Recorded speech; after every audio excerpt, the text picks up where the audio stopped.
വസ്സലാത്തു വസ്സലാമു അലാ അഷ്റഫി റസൂലില്ലാഹി വഅലാ ആലിഹി വസഹ്ബിഹി അജ്മഈൻ. പ്രിയപ്പെട്ട ശ്രോതാക്കളെ, കലാമിത്രങ്ങളെ, അസ്സലാമു അലൈക്കും. ഒരു ബൃഹത്തായ ചരിത്രം നിങ്ങളുടെ മുന്നിൽ ഹ്രസ്വമായി അവതരിപ്പിക്കാനാണ് ഈ കൊച്ചു കലാകാരൻ ഉദ്ദേശിക്കുന്നത്. തെറ്റുകുറ്റങ്ങളും പറ്റാത്ത പ്രയോഗങ്ങളും സദയം ക്ഷമിക്കുമല്ലോ. ആ ധീരനും വഴങ്ങി, അതാണ് ഈ കഥയുടെ പേര്. ഈ നക്ഷനേരത്ത് ചുട്ടുപറന്ന മണപ്പുറത്തിലൂടെ ഈ കുതിരപ്പുറത്ത് പറന്ന് വന്നുകൊണ്ടിരിക്കുന്നത് ആരടാ എന്നോതിയാൽ മറുമൊഴി ലഭിക്കാതുള്ള മൊഴി ലഭിക്കാതുള്ള അടൽ കുട്ടുമ്പപ്പെട്ടും പടവാളെടുത്തുമർ മലമ്പുലിയല്ലേ മലമ്പുലിയല്ലേ ആരടാ എന്നോതിയാൽ മറുമൊഴി ലഭിക്കാതുള്ള മൊഴി ലഭിക്കാതുള്ള അടൽ കുട്ടുമ്പപ്പെട്ടും പടവാളെടുത്തുമർ മലമ്പുലിയല്ലേ മലമ്പുലിയല്ലേ. ഓഹോ, അത് മറ്റാരുമല്ല, സാക്ഷാൽ ഹത്താമിന്റെ പുത്രൻ ഉമറാണ് വരുന്നത്. ഗോർ പടക്കളത്തേക്ക് എന്നെ പോലെ ഖഡ്ഗവും ഉരുപിടിച്ച് പറക്കുകയാണല്ലോ ഉമർ. എങ്ങോട്ടാണ് ഉമറെ കുതിച്ചോട്ട? നായിം അബ്ദുള്ള ഉമറിനെ തടഞ്ഞു നിർത്തി. രണ്ടും കൽപ്പിച്ചൊരു ചോദ്യം, എടോ നായിം, എന്നെ വിടൂ, നാലാം മുഹമ്മദിന്റെ കറിയെടുത്ത് തോടി വരാം. കുലദൈവങ്ങളെ പഴിച്ച കുറേശികളെ ചേർത്തിരിച്ച ആ പ്രവാചകവാദിയെ ഇനി വെറുതെ വിട്ടാൽ പറ്റില്ല. വിടൂ നായിദാ. നിൽക്കൂ ഉമറെ, രണ്ടു വാക്ക് പറയാനുണ്ട്. നീ മടങ്ങുക പൊന്നുമറെ, നിൻ കുടുംബമതിന്നവിടെ ഈ മതത്തെ പുൽകിടവേ ഈ കഥാനേരാണിവിടെ. നീ മടങ്ങുക പൊന്നുമറെ, നിൻ കുടുംബമതിന്നവിടെ ഈ മതത്തെ പുൽകിടവേ ഈ കഥാനേരാണിവിടെ. കേമത്തരമിൽ നിർത്തുമറെ, കണ്ണടി പെങ്ങളെ നോക്കുമറെ, കേമത്തരമിൽ നിർത്തുമറെ, കണ്ണടി പെങ്ങളെ നോക്കുമറെ, അമിതാനന്ദം നിർത്തുമറെ, അഖിലം നോട്ടുമടങ്ങുമറെ, അഖിലം നോട്ടുമടങ്ങുമറെ. എന്റെ പ്രിയപ്പെട്ട മകൾ ഫാത്തിമയോ? അവളും ഭർത്താവും ആ മുഹമ്മദിനെ പുത്രപ്രസാദത്തിൽ കടന്നു പോയിട്ടുണ്ടല്ലോ. ഉമർ ദേഷ്യം കൊണ്ട് വിറക്കുകയായി. ഈ യാത്ര അങ്ങോട്ടാകട്ടെ, രണ്ടിനെയും അടിച്ചടയ്ക്കണം.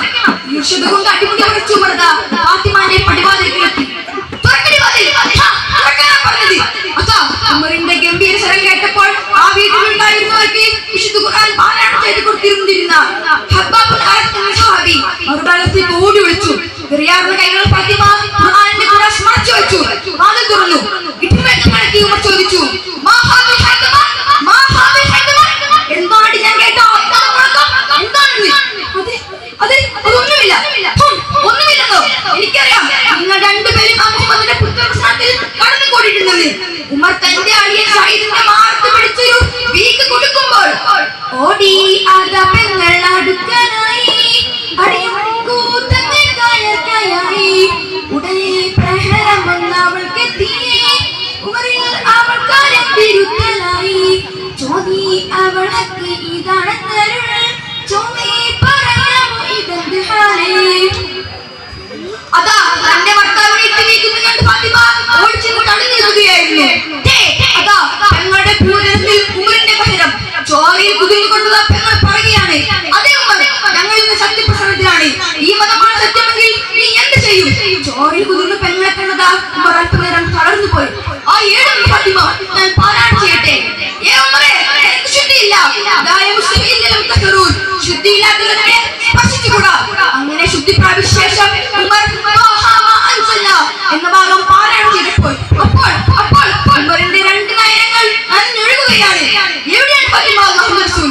എനിക്കിന്ന് കാണണം. അങ്ങനെ ആ മഹാമതിലേക്ക് ഉമർ ഓടിക്കെത്തിയപ്പോൾ ഇരിക്കുമ്പോൾ ഉമർ അടുത്തേ അങ്ങോട്ടേ വരട്ടവൻ ഗുണമല്ലേ, അവരുടെ വാള നമ്മൾ ബാധിക്കും തന്നെ, അവരുടെ വാള നമ്മൾ ബാധിക്കും തന്നെ.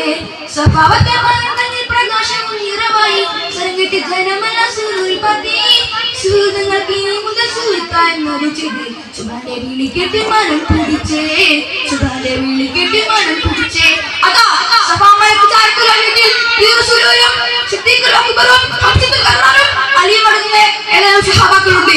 തന്റെ ഖഡ്ഗവും പിടിച്ച് ഓടിച്ചെല്ലുന്ന ഉമറിനെ വാതിലിന്റെ വെടികളുടെ സഹാബാക്കളതാ വിധങ്ങളെ വിരമടിച്ചു. അപ്പോൾ മഹാനായ പറയുകയാണ്, ഉമർ കയറി വരട്ടെ, നല്ലതിനാണെങ്കിൽ അവന് നല്ലത്, അല്ല എങ്കിൽ അവന്റെ വാക്കുകൊണ്ട് അവന്റെ കവിയെ കൈക്കൊണ്ടു തന്നെ ചെയ്യും തീർച്ച. അപ്പോൾ നിബിധങ്ങൾ പറഞ്ഞു, തുറന്നു കൊടുക്കും